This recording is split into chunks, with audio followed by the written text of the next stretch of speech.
ஆண்டவராகிய இயேசு கிறிஸ்துவின் நாமத்தில் காலை வாழ்த்துக்கள். இன்றைய மன்னா, நீயோ கர்த்தருக்குள்ளே களி கூர்ந்து இஸ்ரவேலின் பரிசுத்தருக்குள்ளே மேன்மை பாராட்டி கொண்டிருப்பாய். ஏசாயா 41 வசனம் 16 பின்பகுதி. அருமையான காலை வேளையில் பாருங்க, ஏசாயா தீர்க்கன் மூலமாக ஆண்டவர் சில காரியங்களை சொல்கிறாரு. அதுக்கு முந்தின பகுதி பாருங்க, 14ஆம் வசனம்.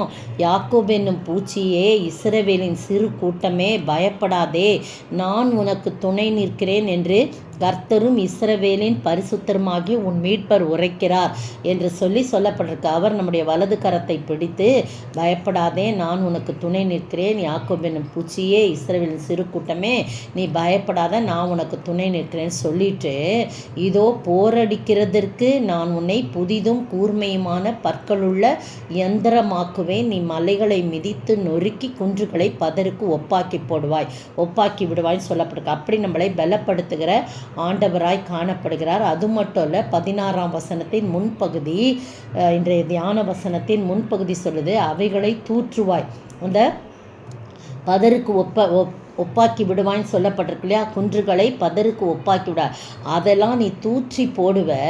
அப்பொழுது காற்று அவைகளை கொண்டு போய் சுழல் காற்று அவளை பறக்கடிச்சிடும் அவைகளை.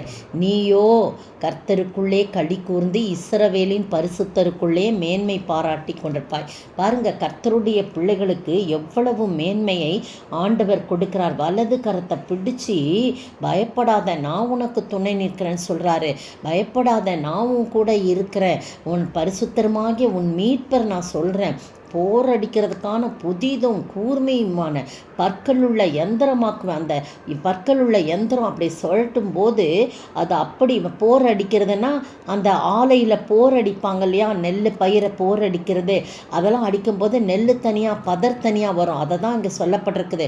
அப்படிப்பட்ட ஒரு யந்திரமாக்குவேன் உன்னைய, ஒரு மிஷின் மாதிரி உன்னை உறுதியாக்குவேன், நீ மலைகளை மிதித்து நொறுக்கி குன்றுகளை பதருக்கு ஒப்பிடுவாய். அப்படி அந்த பதர்களெல்லாம் போது அதெல்லாம் காற்று அவைகளை கொண்டு போயிடும், சுழல் காற்று அவைகளை பறக்கடிக்கும். ஆனால் நீயோ கர்த்தருக்குள்ளே களி கூர்ந்து இஸ்ரவேலின் பரிசுத்தருக்குள்ளே மேன்மை பாராட்டி கொண்டுப்பா.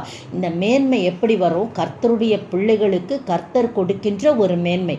இதுதான் நமக்கு பெரிய ஆசீர்வாதம். பாருங்க, எவ்வளவு பெரிய ஆசீர்வாதத்தை நமக்கு கொடுத்திருக்கிறார். இந்த ஏசாயா தீர்க்கதரிசன் மூலமாக ஆண்டவர் இந்த காலை வேளையில நம்மை பார்த்து சொல்றார். 10ஆம் வசனத்துல கூட, நீ பயப்படாதே, நான் உன் கூட இருக்கிறேன், திகையாதே, நான் உன் தேவன், நான் உன்னை பலப்படுத்தி உனக்கு சகாயம் பண்ணுவேன், என் நீதியின் வலது கரத்தினாலே உன்னை தாங்குவேன் அப்படின்னு சொல்றத பார்க்குறோம்.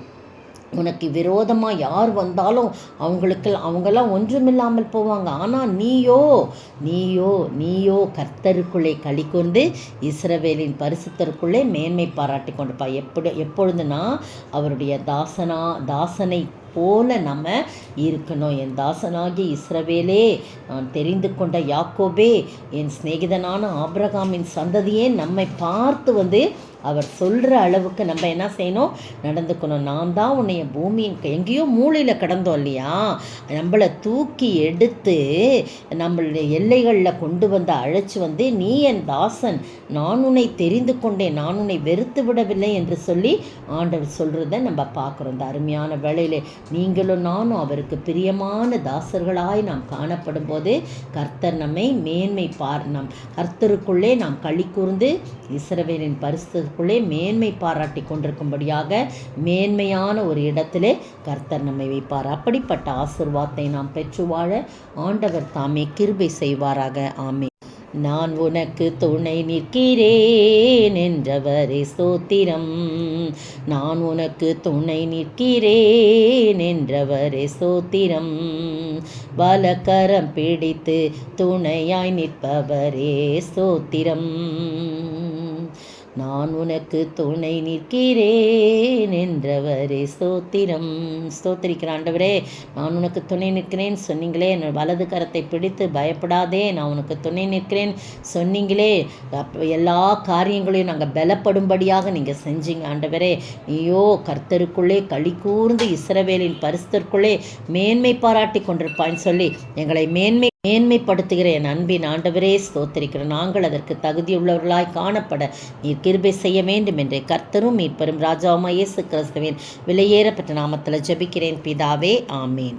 நேற்றைய பதில், அங்கே அவருடைய சீஷரில் அநேகம் பேரும் அவருடைய உபதேசத்தை கேட்கும்படிக்கும் தங்கள் வியாதிகளிலிருந்து குணமாக்கப்படும்படிக்கும் யூதேய தேசத்து திசைகள் யாவற்றிலுமிருந்தும் எருசலேம் நகரத்திலிருந்தும் தீரு சீதோன் பட்டணங்கள் இருக்கிற கடலோரத்திலிருந்தும் வந்தார்கள். லூக்கா 6:17.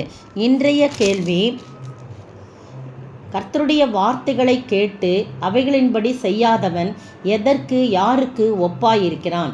கர்த்தருடைய வார்த்தைகளை கேட்டு அவைகளின்படி செய்யாதவன் யாருக்கு ஒப்பாய் இருக்கிறான்?